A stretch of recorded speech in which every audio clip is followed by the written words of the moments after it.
I wanted to take a moment and bring you a special message from Charleston, South Carolina. More specifically, I'm standing in front of Mother Emmanuel AME in Charleston, South Carolina. You can see the church behind me. It's very beautiful. I'm sure we'll all remember that it was a year ago. It was actually exactly a year ago today that a gunman walked into the church in a Bible study and murdered 9 of the members of this church, one of them being the pastor. And I wanted to take a moment as we approach Father's Day and continue the conversation. I shared a message following those terrible, tragic events, that act of terror called It's in Your Hands. And we were talking about how what is not healed is handed down and how we all have to check our hearts. You know, I think in light of the recent events in Orlando and so many of the things that we see happening in the world today as a result of hatred in the human heart, I think it'd be good for us to continue the conversation. And recently, we gathered a group of people from our own church, and we had them watch the sermon, It's in Your Hands, where we talk about issues of hatred and race and the decisions we make every day that affect destiny, not only our destiny, but others. And just a cultural conversation. And we asked them to respond to the video, and you'll see that as they watch the message, different people have different responses based on their backgrounds. But I think the most important thing we can do as a church at a time like this is to always check our hearts and to continue the conversation. And I hope that watching this today as Father's Day approaches will be a chance for us to look at our own hearts and our own families, our values, and make sure that what we're handing down reflects the love of Christ. What we're handing down is helpful to others, and what we're handing down is ultimately going to strengthen the world that we live in. So I wanted to bring you this message today, here from this site, where a terrible act was committed, where tremendous forgiveness issued forth from the members, and where we have to remember to continue the conversation for the sake of Christ. The idea behind me interrupting everything and just coming in to preach is probably a little bit selfish on the selfish front, because, as I said, I needed to be in the presence of God today. What happened in Charleston on Wednesday affected me in an unusual way. I'm a little bit ashamed to say that it was unusual, but to be honest, and I would imagine you can relate with the amount of bad news, of terrible things that we receive, not day to day anymore, but hour to hour, through the way that news is presented to us, you become numb. You just do. And so awful things can happen, and you're dealing with a mortgage payment. Awful things can happen. You're dealing with a job issue. Awful things can happen.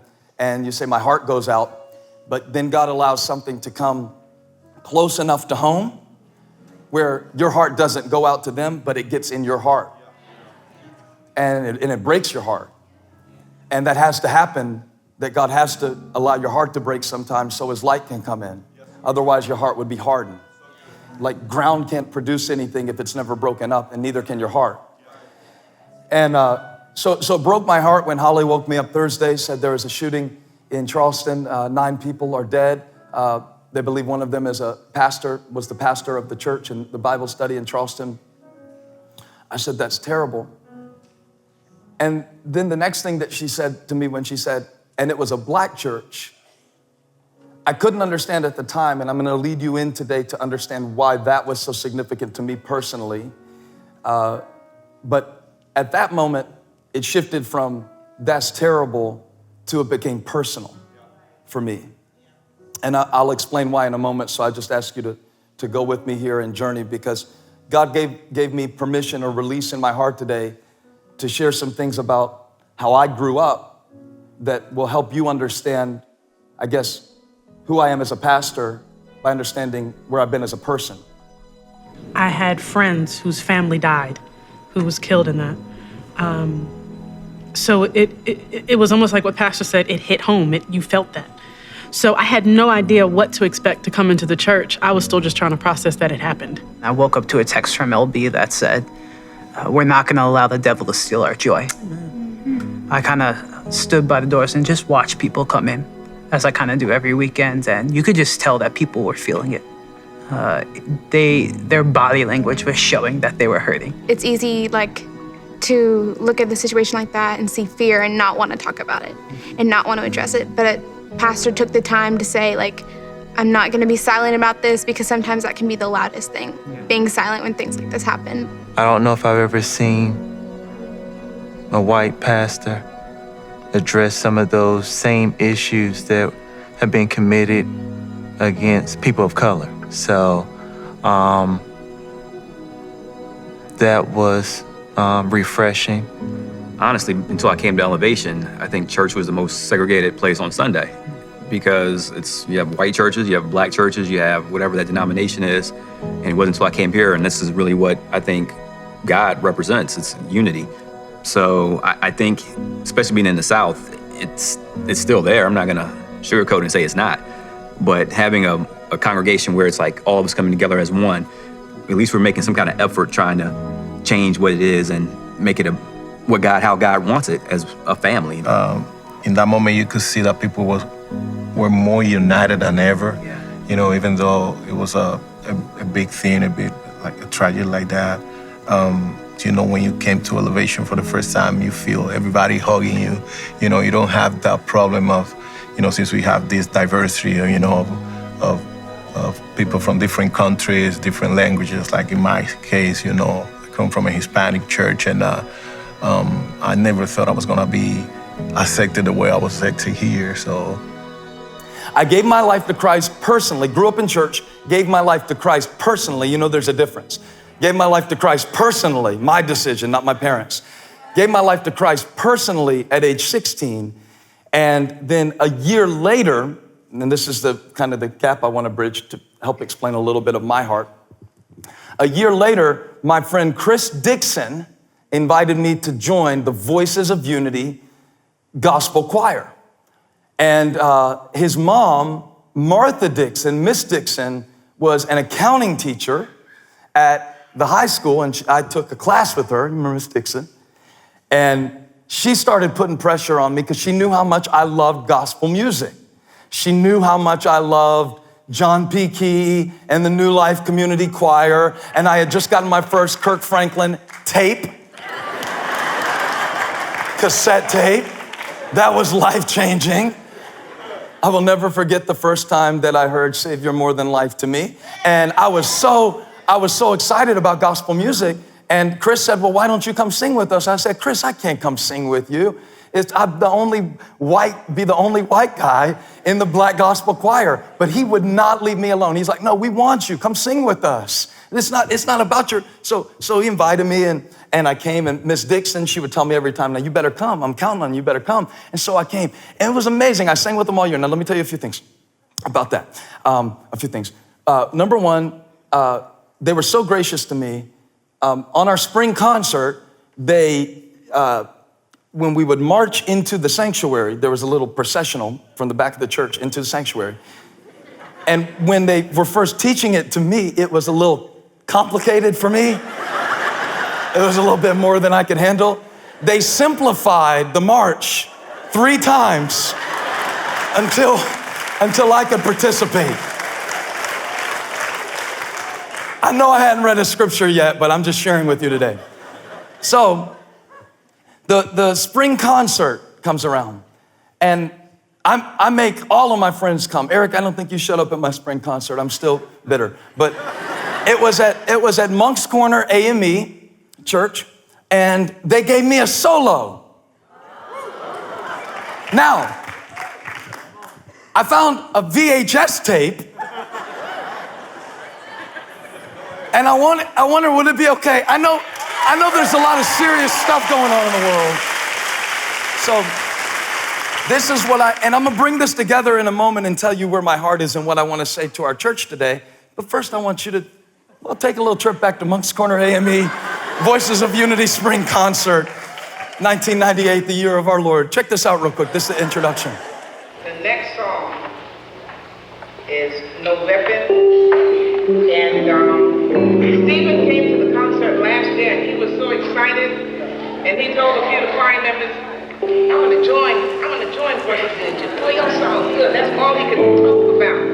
And he's been with us for the whole year, and it's been a blessing having him because he's a serious young man. He's also a youth minister at his church, and we thank God for him. So he's going to lead the song, No Weapon.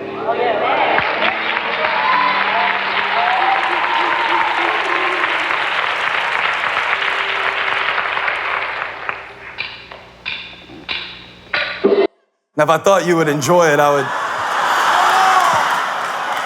Well, I'm not sure if you're interested in hearing a few bars of my solo with the Voices of Unity.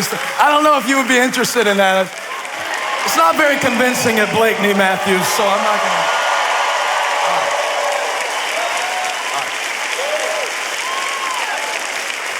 Just a few bars.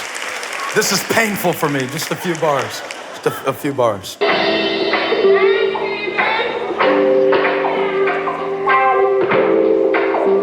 This is when it was cool for your shirt to be 3 sizes too big, by the way. Just for the record.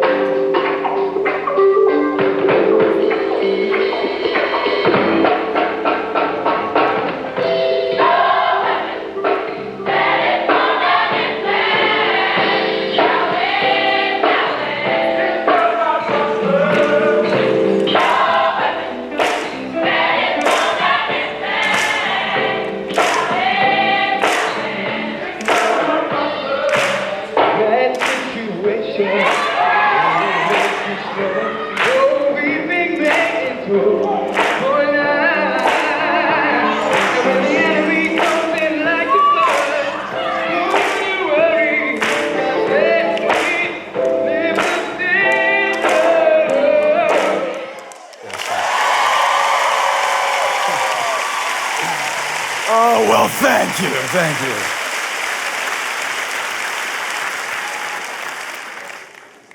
So, I was showing that to you so you could understand why. That when I heard that this AME congregation that welcomed somebody who was different into their church, why it impacted me, because I have been on the receiving end of that kind of open-armed Christian love. Let me clarify. I didn't show you that to get cred, street cred. See, I've always loved black people. Here, that's not why I showed you that. I was showing you how much they loved me to let me come in. My childhood, as it relates to race, is a little bit confusing because my mom taught me consistently not to judge anyone by the color of their skin. She learned that from her dad, who was a Methodist minister. He served in that Methodist church. He was so cool. My grandfather was the man. He was the man. They brought in 3 people to speak one night in the church where he pastored. The council, the leadership council, wouldn't let the one that was black speak. He said, if he can't come, I won't come, and sat with him in the car while they had church and left that church as the pastor as soon as he could. So that's on one side of my family. So on the other side, you got my dad. And my dad came from a home that was very, very racist, frighteningly racist. I didn't even know until this week how deep it was when I was talking to my mom trying to understand this. Because there's one conversation my dad had with me when I was young that has stayed with me, where he said, and I'll tell you about that in a moment, where he said some things that still ring in my head today, and it's taken me all my life to understand why he said them, but I think I understand it now. It was passed to him. It was passed to him. It came from somewhere. It was passed to him. And I live in a world where I talk to a lot of white people who like to live in denial that it's not still being passed around.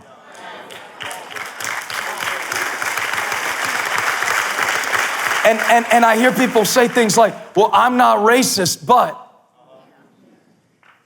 And it's hidden in these little phrases. It's hidden in these little things. It's not only hidden in the little phrases, but it shows up in big ways that we see in society. But it starts with the heart. And they didn't get that being born. Somebody put it there.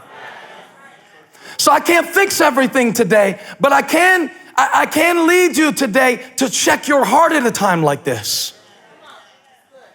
It said that no father, even being evil, wants to give his kid a snake when his kid needs a fish, wants to give his kid a stone when his kid needs a loaf of bread. That's what Jesus said. Yet as fathers, when we pass on prejudice to our children, we're handing them snakes all the time. We're handing them stones all the time that they might grow up and throw at somebody who's different than them because of the ignorance that we perpetuated through our perspective and our prejudice that wasn't checked in our hearts. And it's got to stop somewhere.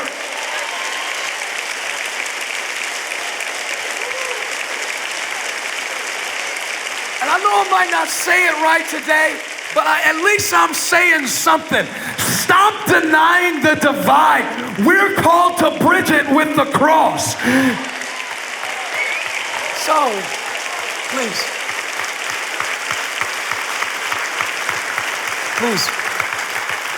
please be seated. My dad, when I was about 12 years old, called me in one day, and I had some trouble with a black student at school, and I was telling him about that. And up until this point, I'd never heard my dad say anything about other types of people. I'm using the construct of black and white because that's what I understand. It goes far beyond that. But when I told my dad what happened at school that day, he shut the door. Never forget this. This is a dad who coached my baseball team, black kids and white kids on the team. It blew my mind. And he said, I've been waiting to have this talk with you. And he unloaded. I mean, just the worst, most vile stuff that you can imagine. And I'm 12. And so he's telling me. He said phrases, I won't say a lot of the phrases that he said. I wouldn't even say them to quote them. But he said, this is how they are. You see? This is how they are. And he started to pass down all that hate that had been given to him, all that hate that he'd been keeping inside. All of it just came out, and it just came out. And it got in me. It got in me. He was given a snake. He was given a stone. And you know what? What does not heal gets handed down.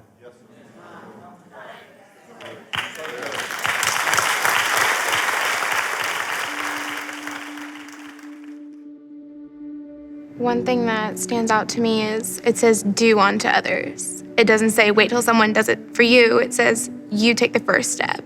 It's like it's an action. It's not just having, okay, this is the right mindset. I need to do the right thing. It's actually going out and doing it, not waiting till someone does it for you, but taking that first step of bridging the gap that he was talking about. You know, I'm glad you said it in that perspective, because anytime that I've ever heard of that, it's always been when somebody do something bad and you say, well, you wouldn't want anybody else to treat you that way. But when we talk about it in the context of love, you know, you want to be loved, so why don't you initiate the love? So I'm glad you put it in that perspective. I can look at it different. Yeah, and the way he went and told the story, first, he has a good way of adding humor into a conversation, especially when it's something that's a tough subject, and taking us down the path of him singing and how he was embraced. I think that helped kind of lighten the mood a little bit. For me, my parents raised us telling us that, you know, we're never going to be good enough because we have black hair, you know, we're not white. And so that's something that they put into all of, you know, my siblings and me when we were really young. So I kind of grew up with that in the back of my mind. If you think about it, that's exactly what a culture is. It's a passing down of good things or bad things through generation to generation. And like, for example, in my case, since I grew up in my Hispanic environment, I thought that I accepted everybody until I jumped the circle of that community. And then I knew, wow, I think I was loving my people, but I wasn't accepting everybody else as I thought I did, you know. And when I heard that message that he said, well, what is not healed is passed down, I said, well, I've been having things in my heart that hidden things in my heart that I grew up thinking they were right. And, you know, it really touched me because when you find out the problem and when somebody points a problem in you, now you say, wow, there's work to be done inside of me. I know I'm grateful for my parents kind of proactively addressing that with me and just teaching me just great stuff about Christ's love and transcending all those boundaries. And so just thinking about like what we want our family to be like, I was grateful for that. I remember my daughter, she was 12 last year, and she did a audition for a play. She was gonna, she wanted to be Annie, and she won. And then, and at the school, everybody was, almost everybody was black, and you know, then the older girls, they were like, you know, trying to fight with her because they wanna do what she was doing. And I remember I was talking to her and I told her, you know how they are. And when the pastor said that, I was like, oh my goodness, what I'm doing. And when I get home, I talked to her and I said, and I told her to, you know, to forgive me because I was doing wrong. So it was very good for me. You can't move forward if no one wants to talk about it and just brush it under the rug. So it's kind of like, I'm putting it out there. Here's the issue. Now we need, what are we going to do? How are you going to do self-evaluation? And how are we going to change? I listened to this message, not only from a race perspective, but gender or, you know, other kind of stereotypes that came to mind. I had to check my own heart on some stuff that, some of my thoughts, just being honest. So it was a message from there that hit me and stepped on my toes. Like, yeah, maybe it's not a black and white thing, but there's other ways you have done things. So it just made me have internal reflection. And my dad, he came to hear me preach, and I've told this story before, so I'll be brief about it. But he came to hear me preach at my home church. And he came to the altar and I prayed with him. This was my freshman year of college, and he had a radical transformation in his life. You know how I know he had a radical transformation? He had this stuff hanging on his walls in his barbershop. There was this one flag that he had hanging up, a Confederate flag that he would hang there. And the reason he would hang it there is to start conversations with other people where he could start tearing people down, because most of his clients, and not all of his clients, were white. And one of the ways I knew God had changed his heart is when I went back to visit him in the barbershop and he had taken that flag down. That's one of the ways I knew God was in his heart. Because if you can tell me God is in your heart, but you can hang a symbol of hate, I have a real problem hearing what's in your heart.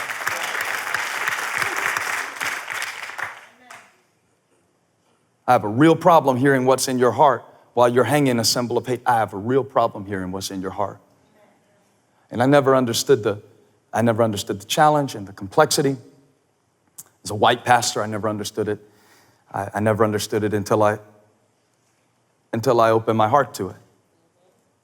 And so I'm suggesting to you a couple of things today. One, I'm suggesting to you that this matters.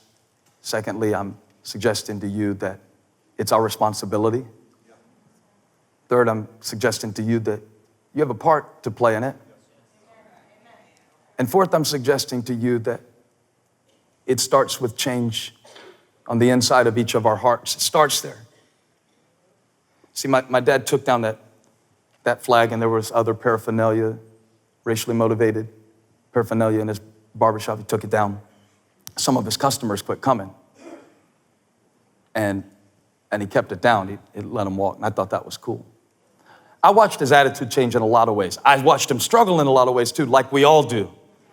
You know, transformation is not that clean cut, but you know the memory that I have that I want to kind of leave you with, and we're gonna pray in a few minutes and take communion together as a church.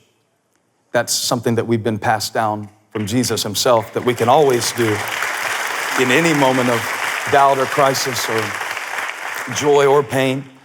And we're gonna do that together in a moment, but I want to tell you about Father's Day 2011, June the 19th, 2011, where I'll show you a picture of my dad on Father's Day. This is June 19th, 2011. And I don't know how I remembered that I had this picture on my computer, but God must have brought it to my mind this week as an example of what God can do. Because he was handed hate, and he was handing back hate to his son. And then God intercepted and turned it into a love that's so remarkable that today I don't even recognize. In fact, in his own life, by the time this picture was taken, I didn't even recognize, put it back up, please. I did not even recognize, if you would, I did not even recognize the man that had closed his door and told me this is how. And one of the reasons, he was working in a ministry with a pastor in town, a black pastor in town. And on Father's Day 2011, just to show you what God can do and to give you one example, because see, one heart can cause tremendous devastation or can bring great healing. One heart. We see that this week. What happens in one heart matters. What happens in one mind matters. What we pass to our children matters. The conversations that we participate in, either implicitly or explicitly, matter. It matters what you do. It matters. It makes a difference. This is a gospel issue, though, because what could not have been trained out of him or reasoned out of him, I saw God tear out of him. And I went to see him on Father's Day 2011. I said, Dad, I'll do anything with you today. It's your day. What do you want to do? I'll take you anywhere to eat. We can go get a couples massage. I didn't say that to my dad. How weird is that? I said, anything you want to do. Mani-pedi. I said, anything you want to do. He said, I want you to take me to church. I want to go to church. I said, all right. Well, I said, I was kind of trying to take the day off, but I like church. Where do you want to go? He said, you got to take me to the bishop's church. And we drive out in the middle of nowhere. He's telling me every turn to take, in the middle of nowhere. And we walk into this church. And I was watching this little video. In fact, you want to play it for me right now? Of Father's Day 2011. And I want you to kind of get a picture of how God can turn somebody's heart and how God can take a man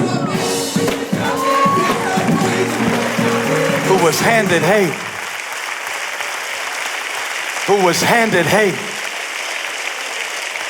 But when you give God your heart, your broken heart, when you give God your heart, your doubtful heart, when you give God your darkness, there's an exchange that happens at the foot of the cross.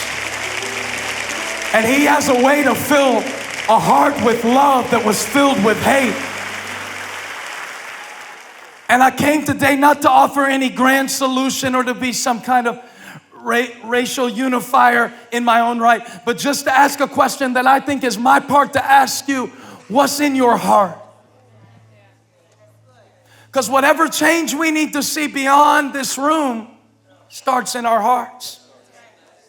And it starts with dads who decide, this is what I was handed, but I'm not handing this on. This stops here. It starts in my heart and it stops with me. I'm not handing this to you. I'm going to talk to my kids about treating people right. I'm going to set an example.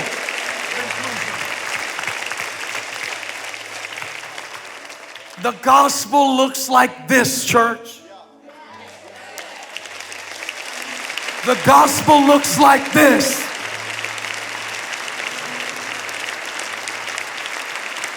You can't call his name when he hung like this and stand like that.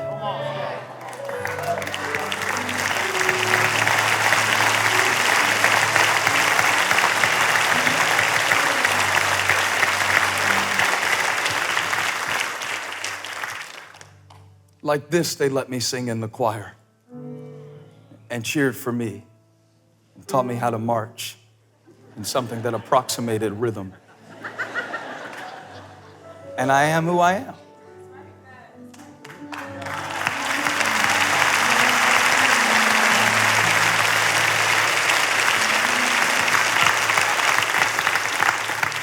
I know we got a lot of work to do, but it's got to start somewhere. And I know that different people have a part to play. We're not done with this discussion, but I want to pause here for today and invite you that as you examine your heart today and say, God, what's in me that I'm handing on that needs to stop and be exchanged? The gospel was an exchange more than anything else. You bring me your sin, I give you my righteousness. You hand me your sin, I'll hand you back my righteousness. You hand me your shame, I'll hand you back my righteousness. You hand me your regrets, I'll hand you back a hope and a future. You hand me your transgressions, I hand you. The story of Pastor Stephen's dad, that just never gets old to see life change like that.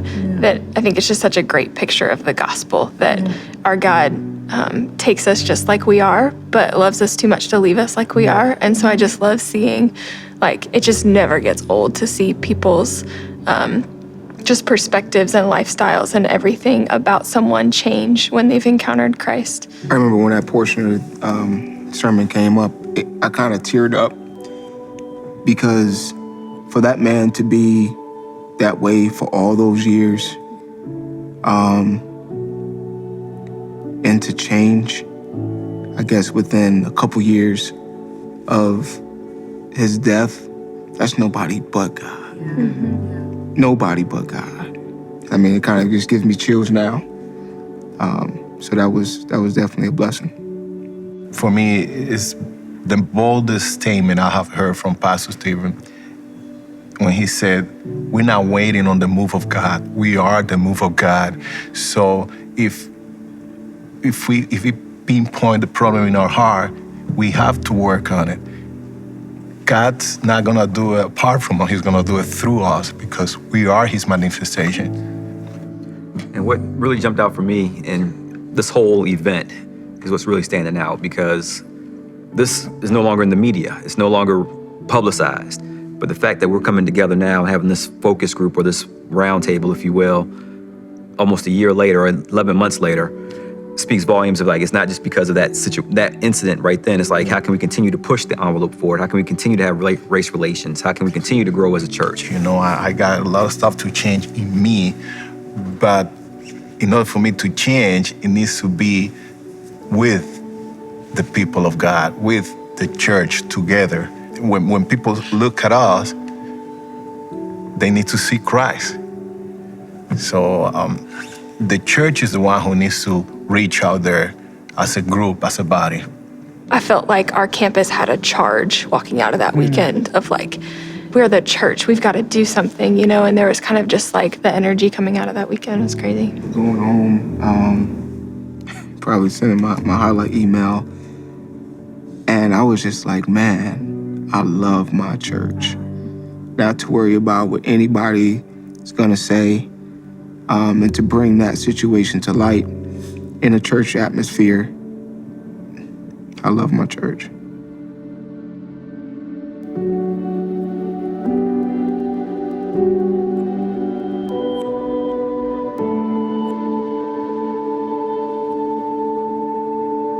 you.